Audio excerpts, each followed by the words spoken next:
여러분 안녕하세요. 전투기가 미사일 만능주의에 빠졌다가 베트남전에서 크게 한번 교훈을 얻은 뒤에 다시 전투기에 기관총을 달기 시작을 했죠. 제복이 존중받는 사회를 위해서 노력하는 유튜버 멋진 창창입니다. 이번에는요, 막강한 화력을 자랑하는 기관총에 대해서 한번 알아보겠는데요. 그 중에서도 발칸포와 미니건이 탄생하게 된 배경에 영감을 줬던 게틀링포부터 먼저 살펴보겠는데요. 먼저 총이라는 것이 발견이 되고 나서부터 전쟁의 판도를 바꾸기 시작을 합니다. 그러면서 이 총의 단발 기능을 극복해야 되는 필요성을 느끼게 되는데요. 리볼버와 레버 액션이 등장을 하면서 머스킷 같은 이 구식 총보다는 연말로 사격할 수 있는 능력은 향상이 되었죠. 그러나 리볼버와 레버 액션의 한계라면 바로 이 회전식 탄창 안에 들어있는 총알을 다 쏘았을 경우에는 추가로 재삽탄을 하기 전까지는 연속해서 사격을 할 수 없다는 것. 즉 탄창 안에 탄알을 다 사용하고 나면 연속으로 발사를 할 수 없다는 것이죠. 이렇게 간단한 조작으로 연속으로 쏠 수 있음에도 불구하고 추가적인 급탄이 되지 않으면 더 사격을 할 수가 없었던 그 한계를 바로 게틀링건이 극복을 한 것입니다. 자, 1861년 4월 12일 남북 전쟁이 일어나게 되고요. 이때 미 본토에서는 남군과 북군 간의 전쟁으로 엄청나게 많은 사람이 사망을 하게 됩니다. 이때 한창 발명가로서 이름을 날리던 의사가 한 명이 있었어요. 근데 이분이 이 기관총을 왜 만들었느냐? 일단 이 사람은 의사였기 때문에 전쟁의 양상을 가만히 살펴보니까 실제로 전투에서 사람들이 목숨을 잃었던 것보다는 전쟁 중에 각종 질병이나 사고에 의해서 사람의 목숨이 더 많이 상실이 되었었고요. 또 의사의 입장에서 다량의 탄환을 많이 이 발사를 하게 해서 화력을 엄청 높여서 전쟁을 좀 빨리 끝낼 수 있지 않을까 하는 순수한 인본주의적 생각에서 이 게틀링건을 개발을 하게 된 겁니다.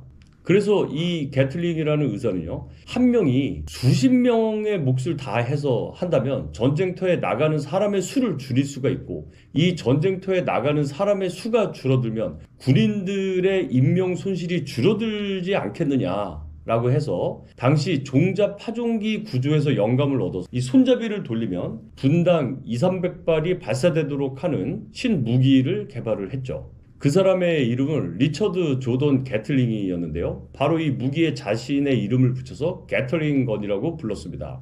자, 그래서 실제로 이 게틀링건을 미 육군에 납품을 했을 때 병력을 상당히 줄이고 화력을 그대로 유지하는 그런 기대 효과를 생각을 했었는데요. 실제로 군대는 그 반대였습니다. 병력은 그대로 있는 상태에서 화력이 높아지기를 바랬던 것이 군대였죠. 사람은요, 입장에 따라서 똑같은 무기 체계를 가지고도 생각을 하는 게 이렇게 달라집니다. 자, 그리고 당시 게틀링건이 발명되었을 때만 해도 보병의 전투 방식은 크게 달라지지 않았었는데요. 참호전을 하면서 서로의 기관총을 거치하고 돌격 앞으로를 시키다 보니까 많은 병사들이 적 기관총에 의해서 희생을 많이 당했었죠. 또한 게틀링건을 보병 전선 앞에 뒀어야 되는데 아군의 입장에서 돌격을 시키면서 그 뒤에서 게틀링건을 쏘다 보니까 시행착오를 많이 겪어야 했던 시기가 있었습니다. 자, 그리고 필드에서는 게틀링건의 분당 발사 속도에 불만이 제기가 되자 여기에 모터를 달아서 분당 한 3,000발까지 자동으로 연사가 되도록 개발을 했었는데 문제는 그 당시에 야전에서 배터리 기술의 부족 때문에 군대에는 채택이 되지 않았었어요. 그럼에도 불구하고 게틀링건은 엄청나게 팔려나갔고 이를 개발했던 게틀링은 엄청난 돈을 벌었으며 미국 발명가 제조업자 협회에서 초대 회장으로 선출이 되기도 했었습니다. 자, 그런데 이 게틀링건은요, 그렇게 큰 기대를 받지는 못했는데요. 왜냐하면 무게가 무거워요. 61kg이었기 때문에 이거를 야전에서 운용을 하려면 이 운용병들이 여러 명 있어야 되겠죠. 공격을 하는데 특히 안 좋은 겁니다. 일단 달려가야 되는데 얘를 들고 가야 되잖아요. 그러니까 61kg면 얼마나 무겁습니까? 통상 1인당 15kg 이상의 무장을 들기가 어렵습니다. 한 4명 정도가 들고 가야 되다 보니까 야전 운용성이 떨어지는 무기였었죠.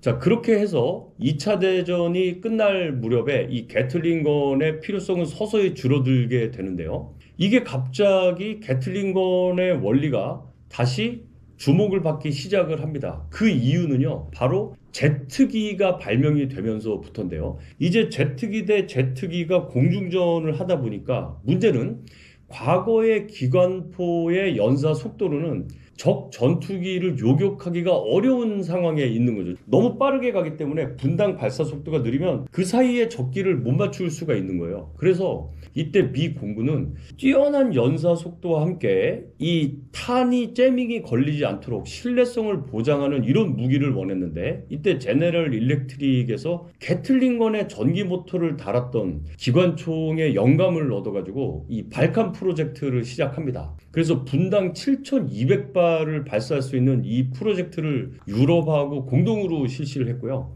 당시에 30mm나 15mm, 그리고 1949년에는 15mm 구경의 시 제품이 나왔었고, 그 다음 해인 50년대에는 20mm와 27mm가 실험을 했었는데요. 최종적으로는 20mm가 선정이 된 거죠. 여러분, 이제 20mm가 선정이 된 이유는 간단히 말씀드리면, 일단 파괴력, 그리고 사거리, 그 다음에 분당 발사 속도, 그리고 탄의 무게 등으로 고려할 때 27mm는 너무 무겁고 15mm는 파괴력이 적고 하다 보니까 이제 20mm가 채택이 된 겁니다.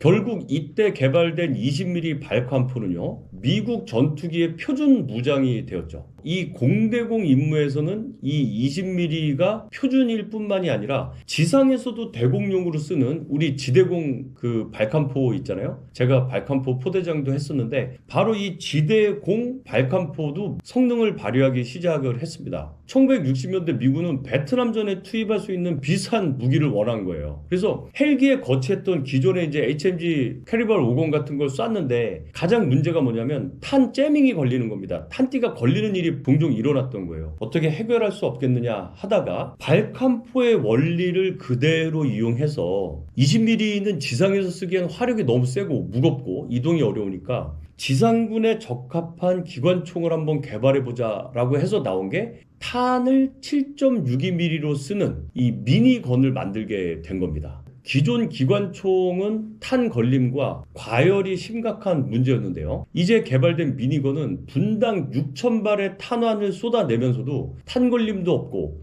특히 이 총열 과열의 문제도 없어지는 등 상당한 효과를 보게 됐죠. 결국 베트남전 때 UH-1H와 AH 코브라 등 이 다양한 지상 공격 헬기에 탑재가 되었습니다. 그리고 이후 이 미니건은 지속적인 개량을 거듭해서 G형까지 등장하게 됐죠. 자, 결국 이 게틀링건은 전쟁터에 참전하는 군인들의 수가 줄어들므로 해서 군인들의 부상과 사망을 줄여줄 수 있을 것이라는 인본주의적인 기초에서 탄생을 한 무기가 결국은 발칸, 미니건까지 발전을 하게 된 겁니다. 자, 오늘은 공중전에서 여전히 막강한 화력을 자랑하는 20mm 포와 지대공 20mm 발칸포, 그리고 지상에서 지상 표적을 타격하는 7.62mm 탄약을 쓰는 미니건에 대해서 한번 살펴보았습니다. 감사합니다.